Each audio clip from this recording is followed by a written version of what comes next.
Pharma stocks पर भी नज़रिया दीजिए, ख़ासतौर पे सिप्ला, डॉक्टर रेड्डीज़ लैब, और इसके साथ ही बाकी फार्मा स्टॉक्स को देखिए, अपोलो हॉस्पिटल अगर हेल्थ केयर में जाएं, सन फार्मा। बताइए क्या नज़रिया बन रहा है? नितलेश, आपसे ही सवाल है। जी, देखो सन फार्मा में के ऊपर मैंने कल ही एक शॉर्ट कॉल इनिशिएट किया था कल की तैयारी में और ऑलमोस्ट वो टारगेट की तैयारी कर रहा है। और दूसरा ग्लेनमार्क फार्मा और बायोकॉन आज मैंने क्लाइंट्स को शॉर्ट की पोजीशंस रिकमेंड किए। तो अभी जस्ट आपने एक सिप्ला के बारे में ज़िक्र किया, सिप्ला में अगर हम लोग देखेंगे तो अभी तक फ्रेश डाउनसाइड मोमेंटम स्टार्ट नहीं हुआ है। तो मेरे हिसाब से जिनको भी फ्रेश शॉर्ट करना होगा, तो सिप्ला में करके चल सकते हैं। 1460 से लेके 1475 ये 15 पॉइंट का रेंज होगा। इस रेंज में आपको पिक वाली करके चलना चाहिए। ₹1500 का आपका एक स्ट्रिक्टली स्टॉप लॉस होगा और पहला जो टारगेट होगा वो कम से कम 1410 से लेके 1380 ये लेवल्स के लिए हम लोग क्या कर सकते हैं, प्लान कर सकते हैं। क्योंकि स्ट्रक्चर जो है वो थोड़ा-सा मुझे लग रहा है कि हायर लेवल के ऊपर सेलिंग प्रेशर देखने को मिल सकता है। तो एक 15 पॉइंट की जो रेंज है, इस रेंज में पिक वाली करके चल सकते हैं सिप्ला में। मैं आपके पास आना चाहूँगा। मैं जान रहा हूँ कि ये जो बाज़ार है, इसमें मौके तलाशना बहुत ही मुश्किल है, और जिस तरह का बाज़ार रिएक्ट कर रहा है और जिस तरह की बिकवाली बाज़ार में हावी है, वहाँ पर क्वालिटी स्टॉक्स पर भी दाम लगाना बहुत सोच समझ कर लगाना होगा। और इसीलिए ईटी नाउ स्वदेश आप सभी के ज़रिए आम निवेशकों को बेहतर तरीके से गाइड करने की कोशिश कर रहा है। फिर भी कुछ स्टॉक्स ऐसे होते हैं जिनमें करेक्शन का लोगों को इंतज़ार होता है, और उन्हीं में से रेलवे काउंटर्स भी हैं। अगर हम आईआरएफसी, आईआरसीटीसी, आरवीएनएल, राइट्स, इन सभी स्टॉक्स को देखें, ज़रा व्यू बताइए क्या रणनीति होनी चाहिए, क्योंकि अच्छी खासी गिरावट जो है वो नज़र आई है, तो एक लालच भी आम निवेशक के मन में आ ही जाता है। और मुझे ऐसा लगता है ये किसी चैनल में ये सवाल तो कोई नहीं पूछ रहा होगा।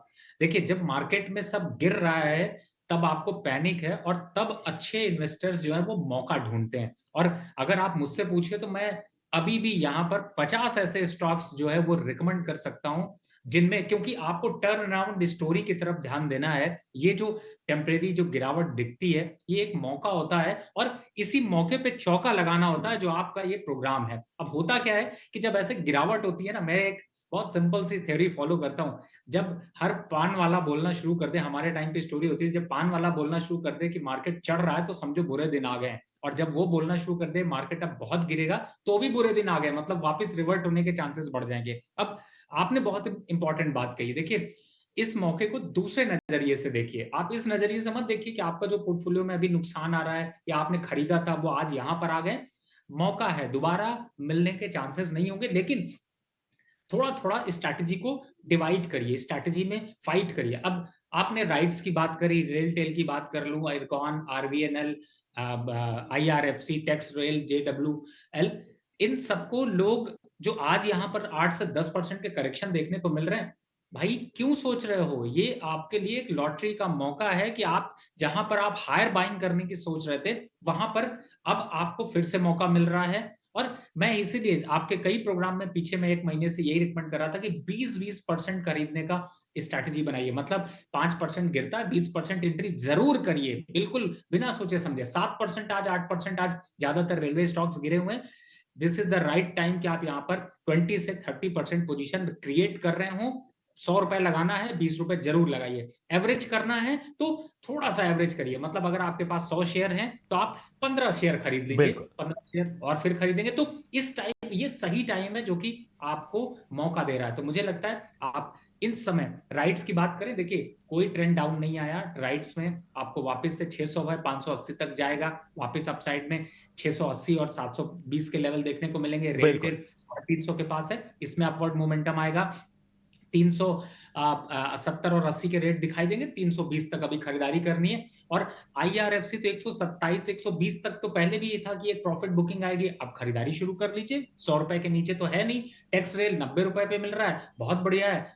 80-85 के नीचे नहीं है, तो यहां पर भी बाय की एक रिकमेंडेशन है। अब सिर्फ एक से दूरी अभी बनानी है, वो है यहाँ पर आईआरसीटीसी, जिसे आपको याद हो मैंने थोड़ा सा बिल्कुल। भी डिस्टेंस बनाने की बात की है, अभी भी बनाकर रखिए। बाकी सारे स्टॉक्स में मौका मिलता है, किसी से मत पूछिए, कोई एनालिस्ट के पास जाने की जरूरत नहीं। बस आप यहाँ पर ईटी स्वदेश को फॉलो करिए, जो स्टॉक्स आ रहे हैं उनमें जितना आपकी कंफर्टेबिलिटी, जितनी पॉकेट से आपको खर्च बिल्कुल। करने में तो परेशानी नहीं, वो ये करिए। राय फ़िलहाल रवि की तरफ से आती हुई और जो करेक्शन होता है वो एक बड़ा मौका बन जाता है। लीजिए आपसे समझना चाहेंगे कि अब आज ये जो वीकनेस आ रही है, आखिरी कुछ 1.5 घंटे रह गए हैं बाजार में ट्रेड को, कल किन लेवल्स पे वॉच करेंगे?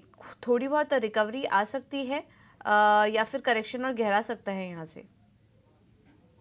मार्केट की अगर डेटा की बात करें तो मार्केट फिलहाल थोड़ी-सी ओवरसोल्ड टेरिटरी में पहुँच चुका है। निफ्टी पुट कॉल रेशियो भी कहीं न कहीं 0.6 0.55 की रेंज में निफ्टी बैंक के भी पीसीआर इन लेवलों पर पहुँच चुके हैं। तो अमूमन हमने हिस्टोरिकली देखा है कि जब-जब पीसीआर इन लेवलों पर आता है तो मार्केट में एक पुल बैक हमें देखने को मिलता है और कल निफ्टी की वीकली एक्सपायरी भी होने वाली है। तो एक संभावनाएँ है कि निफ्टी में एक पुल बैक हमें देखने को मिले और पुल बैक एक्सटेंड हो सकता है 22,100 22,200 तक के लेवल्स का। बट कोई भी पुल बैक जो भी हमें देखने को मिलेगा उसके बाद फिर से another leg on the lower side हमें देखने को मिल सकता है क्योंकि ओवरऑल अंडरटोन थोड़ा-सा साइडवेज हो चुका है और कहीं न कहीं मार्केट ब्रॉडर स्ट्रक्चर जो जिसे हम कहते हैं वो यहाँ पे थोड़ा-सा डिस्ट्रीब्यूशन की इंडिकेशन दे रहा है। तो यहाँ पे फिलहाल निफ्टी की जैसे कि मैं बात कर रहा था कि लेवल्स 22,000 इमीडिएट बेसिस पे सपोर्ट है, साइकोलॉजिकल सपोर्ट है। अगर वो ब्रीच हो जाता है तो 21,800 और 21,600 तक के भी लेवल हमें टेस्ट होते हुए नज़र आएँगे। हालाँकि अगर हम हिस्टोरिकली देखें तो पिछले कुछ एक महीनों से निफ्टी ने अपने 50 डे मूविंग एवरेज को रिस्पेक्ट किया है।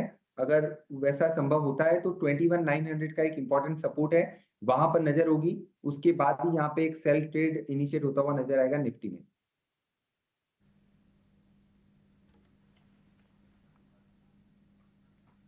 ठीक है, तो ये नज़रिया फ़िलहाल नीलेश जी की तरफ से आता हुआ। इन सब के बीच में ज़रा फ़ोकस में लाते हैं एसजेवीएन को और इसके साथ ही टाटा स्टील पर भी एक नज़रिया लेने की कोशिश करते हैं। हम कोशिश कर रहे हैं कि इस पूरे बाज़ार में जहाँ पर लगातार दबाव बना हुआ है, ज़रा कुछ क्वालिटी स्टॉक्स पर एक फ्रेश व्यू लेने की कोशिश करें। नितिलेश जी, टाटा स्टील और एसजेवीएन इन दोनों पर ज़रा अपना फ्रेश व्यू दीजिए। देखो टाटा स्टील में अगर हम लोग देखेंगे तो हम लोग लॉन्ग है इसमें तो मुझे लेवल दिख रहा है 140 एक इम्पोर्टेंट लेवल है। तो यहाँ पे अगर मिलता है तो थोड़ा-सा क्वांटिटी को ऐड करके चल सकते हैं। 135 रुपीज़ आपका स्टॉप लॉस होगा, ज़्यादा मैं स्टॉप लॉस नहीं दूँगा क्योंकि गैप एरिया है, वो गैप एरिया मेरे हिसाब से एक सपोर्ट की तरह काम करना चाहिए। और यहाँ पे दूसरा जो स्टॉक आपने कहा एसजेवीएन, देखो एसजेवीएन में अगर हम लोग देखेंगे तो 170 से करेक्शन हमें देखने को मिला और ये करेक्शन और गहरा सकता है। तो मेरे हिसाब से एक बेस्ट लेवल जो होगा बाइंग के लिए वो ऑलमोस्ट 80 से लेके 75 ये लेवल्स तक, मतलब अगर यहाँ से और 25% का करेक्शन मिलता है, तो वो लेवल्स अट्रैक्टिव हो सकते हैं लेने के लिए क्योंकि जो कंसोलिडेशन का ब्रेकआउट आया था नवंबर के मंथ में, तो वो कंसोलिडेशन को रिटेस्ट करता है, तो वो लेवल्स आपके लिए बाइंग की लेवल्स हो सकते हैं।